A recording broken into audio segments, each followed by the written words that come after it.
He thought he was just helping a stranger cross the street with her bags. But what she left him the next morning would change everything he thought he knew about kindness, strangers, and fate. Brandon Ellis never thought twice about small acts of kindness. He didn't hold doors expecting thank yous.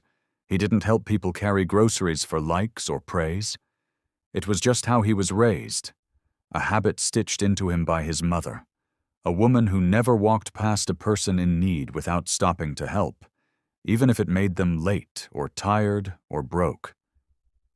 So when Brandon stepped out of the coffee shop that cold Tuesday morning, nursing a paper cup and mentally preparing for another long day at his warehouse job, he didn't hesitate when he saw the old woman struggling across the icy sidewalk. She was short, barely 5 feet, bundled up in a heavy coat that looked decades old. Her bags were thin plastic ones, and the cold had already chewed holes through the corners. A lemon rolled out, bumping gently against her boot. Brandon caught it before it could roll into the street. "Looks like gravity's working overtime," he said, holding it out to her with a grin. She looked up at him, surprised, then smiled, warm and kind, with eyes that seemed to carry entire stories in a single glance. "Thank you, young man. My fingers aren't what they used to be," she said. "Mind if I give you a hand?" "Oh, I'd hate to trouble you." "You're not," he interrupted gently. So she nodded. Just once. And together, they walked the 2 blocks to her apartment building, which stood squeezed between a run-down laundromat and an abandoned video rental store. The elevator was broken, had been for a year, she said, so he carried the bags up 4 flights, all the way to apartment 4B. Inside, her place was warm but modest. Faded wallpaper, knitted blankets, a shelf full of old books and hand-painted mugs, the kind of home built on memories more than money. She offered him tea. He politely declined, but not before sitting for just a minute to catch his breath. "My name's Miriam," she said, hands wrapped around her chipped mug. "Miriam Faber. Brandon, nice to meet you." "You've got good eyes, Brandon." He blinked. "Sorry?" She chuckled. "Good eyes, gentle, like my husband had. He passed 8 years ago, but he would have liked you." Brandon wasn't sure what to say, so he smiled. They talked for a few minutes more. Nothing deep, just how cold it was this year, how expensive milk had gotten, how no one smiled anymore, and how sometimes just one kind person could make a day feel lighter. When he stood to leave, Miriam pressed a small piece of hard candy into his hand. "For your trouble," he laughed. "You didn't have to. Then take it for mine." He left feeling lighter than he'd felt all week. But nothing could have prepared him for what happened the very next morning. He was getting ready for his shift when his phone buzzed, an unknown number. "Is this Brandon Ellis?" the voice asked. "Yes?" "This is Jennifer from Rose and Blaine Law. I'm calling regarding Miriam Faber." Brandon's stomach dropped. "Is she okay?" There was a pause. "I'm afraid she passed away last night in her sleep." Brandon stood completely still, her face flashing in his mind. "But she left something for you. She named you in her will." "What?" "We'd like you to come into the office. She left instructions." He could barely breathe. "I just met her yesterday." "I know," the woman replied. "She was very specific. You might want to sit down. What she left you is the entirety of her estate." Brandon sat in the law office, still wearing his faded hoodie and steel-toed boots, feeling entirely out of place among the polished wood walls and quiet, classical music. The receptionist had offered him water twice, but he'd barely nodded. He was too stunned, too lost in thought. Less than 24 hours ago, he'd helped an old woman carry her groceries. That was it. No dramatic rescue, no life-or-death moment. Just a small, human thing. The kind anyone should do. And now she was gone. And she'd left. Everything? The door to the inner office opened, and a woman in a navy blue blazer stepped out. Her glasses slid down her nose as she gave him a kind smile. "Mr. Ellis? I'm Jennifer Blaine. Thank you for coming." He stood awkwardly. "Is this real?" "I mean, I only met her yesterday. We barely talked." Jennifer nodded. "I know it must be overwhelming, but yes, it's very real. Miriam Faber was very intentional with her decisions. She had no children, no living siblings, and no close surviving family. And according to this," she said, tapping the folder in her hand, "she had prepared this will for quite some time. The only thing she changed recently was your name." Brandon blinked. "But why me?" "She wrote a letter," Jennifer said softly. "Would you like to read it?" He nodded slowly. Jennifer handed him a sealed envelope with slightly shaky handwriting on the front. "To Brandon, in case I didn't get to say goodbye." Brandon's hands trembled slightly as he opened it. "Dear Brandon, you don't know this, but I had been waiting a long time to meet someone like you. Not because I needed help with groceries, though Lord knows my fingers aren't what they used to be, but because I wanted to believe kindness still walked this world quietly, without needing something in return.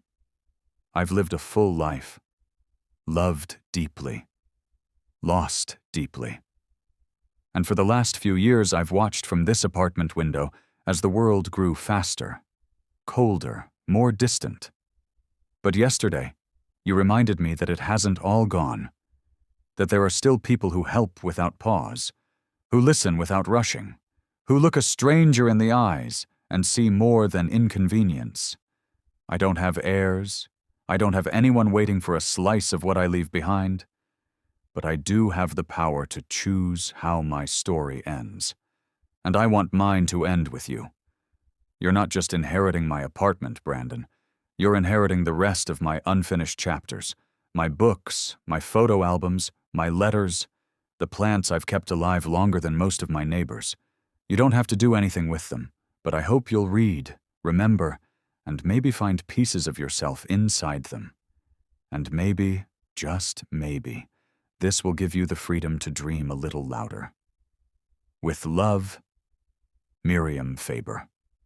By the time he finished reading, Brandon wasn't sure if the tears in his eyes were from grief, gratitude, or something else entirely. He handed the letter back carefully, but Jennifer waved it away. "That's yours to keep." "What exactly did she leave me?" he asked, voice still low. Jennifer opened the file. "The apartment, all personal belongings, and the remainder of her savings, which totals $181,000 in a secured bank account. There is also a small pension that continues monthly. You've been named as the sole beneficiary." Brandon nearly dropped the letter. "That has to be a mistake." "It's not," she said kindly. "She was very clear." He leaned back in his chair, overwhelmed. For a man who'd been budgeting every cent of his grocery list, who'd skipped dentist appointments and used duct tape to keep his shoes from falling apart, this wasn't just unexpected. It was life-altering. Jennifer gave him a moment, then said gently, "If you'd like, I can arrange a walkthrough of the apartment. We've had it secured." He nodded numbly. "Yeah, I'd like that." The next afternoon, Brandon returned to 4B, not as a helper, but as its owner. The hallway smelled the same. The light in the stairwell still flickered. But when he pushed open the door to Miriam's apartment, something inside him shifted. Everything was exactly as she'd left it. The same knitted blanket on the couch, the same mug on the counter. A fresh loaf of banana bread still sat on the kitchen table, half wrapped in foil. Brandon stepped inside carefully, like he was walking into someone else's memory.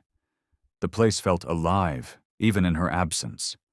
Bookshelves lined the far wall, not just dusty novels, but journals, folders, handwritten letters bound with ribbon.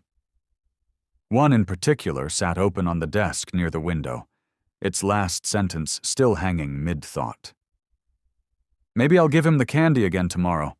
I think he needed it more than he let on." Brandon stared at it for a long time. He didn't know what he'd expected. Maybe something clinical. Cold. But this? This was a museum of one woman's love, grief, humor, and hope, left not to be buried, but to be continued. In the weeks that followed, Brandon started spending more time at the apartment. He didn't move in immediately, that felt too fast, but he came by after work, tidied up, organized the paperwork, dusted the plants. He found her recipe books, her grocery lists, even a small painting of her late husband tucked behind the bedroom door. Each item felt like a secret being entrusted to him. And then one day, while sorting through a drawer full of old photographs, he found a small locked box. Inside it, a photo of Miriam as a young woman, smiling beside a bus covered in protest posters. Another of her husband in uniform. And then, an envelope addressed to the person who came after me. Brandon opened it with care. "If you found this, it means you stayed. You didn't run when the papers were signed. That means more than I could say. People will tell you this is a gift. But I hope you see it as something more. A torch. I don't need you to be rich. I just need you to do one thing. Keep helping, quietly, fiercely, without needing a reason. And someday when someone asks why you're doing it, tell them about me. Just once. That'll be enough." And Brandon sat in the quiet apartment long after the sun went down, holding that letter against his chest, realizing that the gift Miriam gave him wasn't just money. It was a mission. Brandon didn't touch the money. Not at first. He didn't even tell anyone about it. The apartment sat quietly in his life like a beautiful secret. A place he visited in the evenings, sometimes to read her journals, sometimes just to sit in silence by the window where Miriam used to drink her tea and watch the world pass by.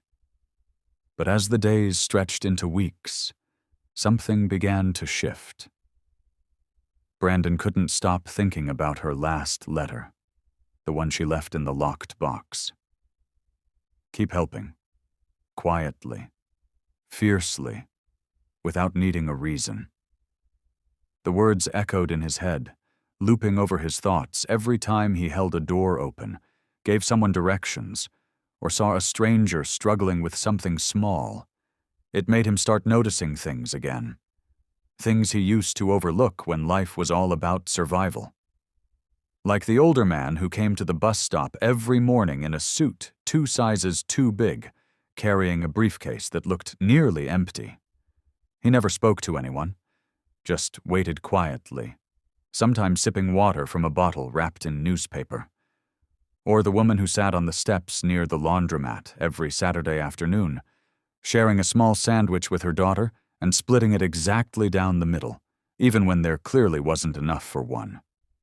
And then there was Nate, a teenage kid Brandon passed by every evening while heading back to Miriam's place. He was always in the same spot, outside the convenience store, wearing a backpack with a broken zipper and a t-shirt that didn't cover his wrists in the fall wind. Brandon had noticed him before.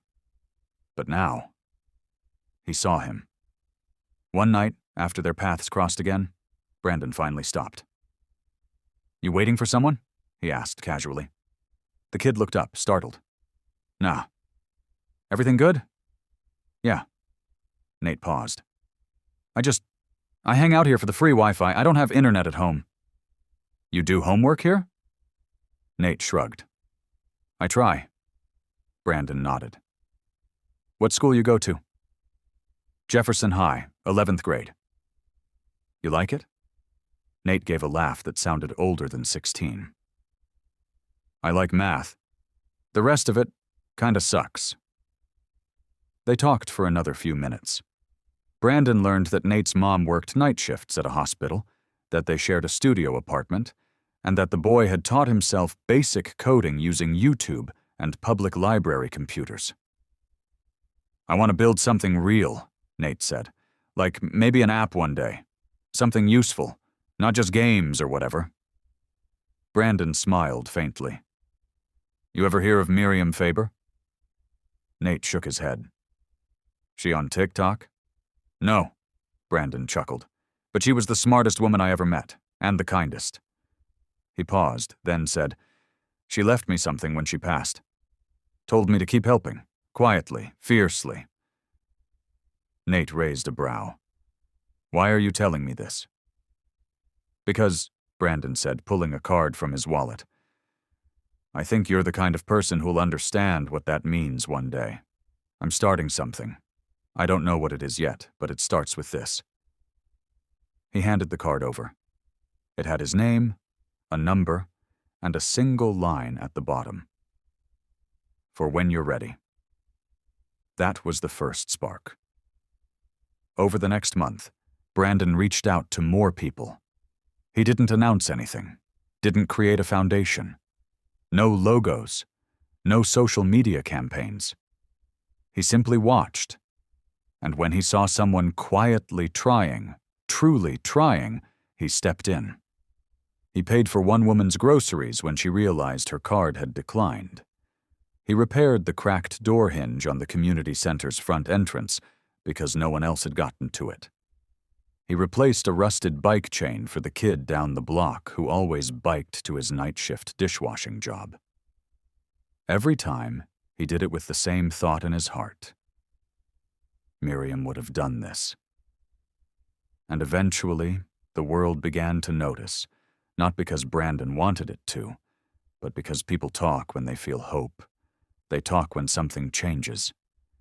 The woman from the grocery store wrote a note and left it in a neighborhood Facebook group.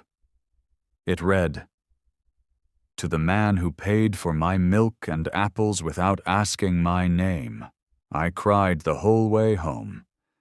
Not because of the money, but because you looked me in the eye like I mattered. Thank you. More stories followed. People started calling him the quiet man, though no one really knew who he was.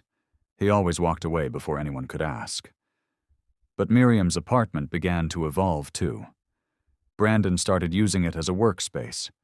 He turned her tiny kitchen table into a planning board, scribbling notes, ideas, names of people he could help or connect with. He bought a printer, started sketching out a plan to turn small acts of kindness into something bigger. Sustainable. And then one morning, he found a file folder tucked behind her bookshelf. Inside, detailed letters, photos, and receipts. It was everything Miriam had done for others over the years. Unnoticed kindness. She had paid for a neighbor's rent anonymously in 2012, sent school supplies to an orphanage 3 states away, funded a stranger's bus ticket home after overhearing his conversation at the post office. Every letter she had received in thanks, most handwritten, she had saved. Brandon spent the entire night reading them, and by the end of it, he knew what he had to do. He didn't want a non-profit, didn't want tax write-offs or meetings. What he wanted was replication. So he created a simple idea. He wrote a short letter, just like the ones Miriam used to leave, and placed it inside 20 blank envelopes. Each one contained a prepaid card with $50 and the following note. You were seen. You matter. Use this to take one step further.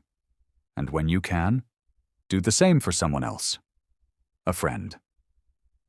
He left them on bus stops, inside library books, at corner stores and community centers. Some people probably never found them. Others may have thought it was a prank. But a few found something more. Emails started coming to the anonymous address he'd created for replies. I found your letter in a book I almost didn't borrow. That card fed me and my daughter for 3 days. Thank you. I was about to give up trying. This reminded me that someone still believes in people like me. I'm going to do this too when I get back on my feet.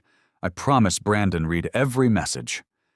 And every time he did, he felt like Miriam was sitting right there beside him, nodding with that quiet, knowing smile.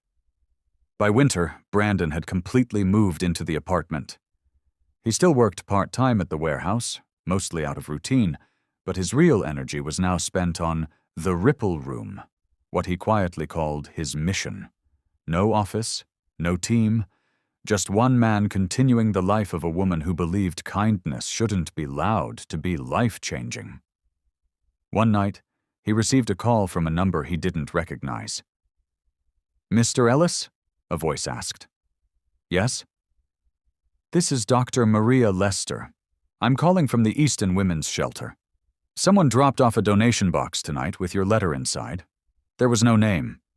But one of our residents read it, and she asked if she could write back." Brandon paused. "Of course. She wrote something she wanted me to read to you." There was rustling. Then the voice began. "Dear friend, when I opened your envelope, I was standing in line to ask for another blanket. I hadn't smiled in weeks. I was convinced the world had forgotten me. But your letter made me believe in something again. Not just in help, but in healing. I don't know who you are. I don't need to. But I want you to know. You pulled me back from something I didn't think I could return from. And when I can, I'll pull someone else back too. Thank you for giving me my first breath of hope." Brandon listened in silence.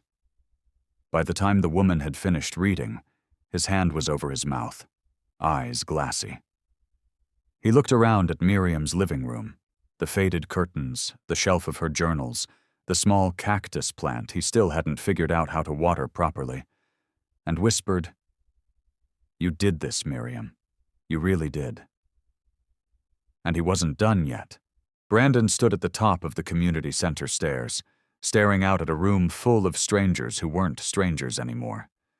Some of them he had helped directly, like the young woman in the second row who had found his envelope inside a donated coat pocket, or the teenager at the back who now volunteered twice a week to tutor math at the local school, inspired by the note he once found under a vending machine. Others were there because the kindness had rippled outward. Friends of friends, people who had heard rumors of the quiet man who kept helping and never took credit. He hadn't meant to start something this big. But somehow, without planning for it, he had. He adjusted the mic slowly. It squeaked a little. Low-budget equipment, just like everything in this building. But no one noticed. All eyes were on him. He took a breath. "I'm not a public speaker," he said, a little nervously. "And I don't run a nonprofit. I don't have a foundation or a board or a website." A few people chuckled softly. "I work at a warehouse, or I used to. I don't know what I do now, really, but I know why I do it. And that's what I came here to tell you." He reached into his coat and pulled out the letter Miriam had written him, the one with her last words. "She asked me to keep helping, quietly, fiercely, without needing a reason. And I've been trying to do that. Not because she left me money, not because she left me an apartment, but because for 1 hour, maybe less, I made her feel seen. And she made me feel remembered. And that changed me." He looked out at the crowd again. "We talk a lot about big change, but that's not how it starts. It starts with someone who looks like they have nothing, giving everything they've got to lift someone else up." He paused, the room silent. Before she passed, Miriam left behind a file of letters she'd received from people she'd helped over her lifetime. Most of them didn't know who she was. And now, they never will. But I'm here because of her. And if I can be one person's Miriam, then that's enough for me. He stepped back from the mic, emotion tightening in his chest. And then he did something unexpected. He pulled out a box. Inside were 20 more envelopes, just like the ones he'd been leaving around the city for months. He handed the box to the first person in the front row. "Take one, and when you're ready, do something with it." Each envelope held the same letter, same words, same prepaid card, just enough to spark something real. One by one, Hands passed the envelopes across the rows. No one opened them right away. There was something sacred about them, something they wanted to hold on to a little longer. And when the last one had been taken, Brandon whispered under his breath, "That's how we do it, Miriam. That's how we keep it going." Months passed. The ripple grew. More envelopes showed up, not just from Brandon now, but from others who had taken up the quiet mission, each with slight variations. Some had handwritten notes, others had drawings from children, poems, job leads, or simple instructions. Pay for someone's lunch, just once, and Brandon. He kept going, not louder, just deeper. He turned Miriam's apartment into a full-time kindness lab, a quiet hub for collecting stories, coordinating care packages, and hosting late-night meetings with teens who had nowhere else to talk. The walls now held photos of people who had written back.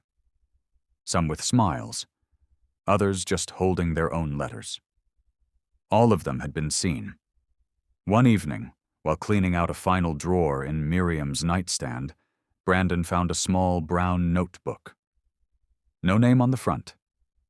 Just a date from nearly 30 years ago. Inside, on the first page, was this line, "I believe in giving to the world I'll never live to see." It wasn't signed, but Brandon knew it was hers.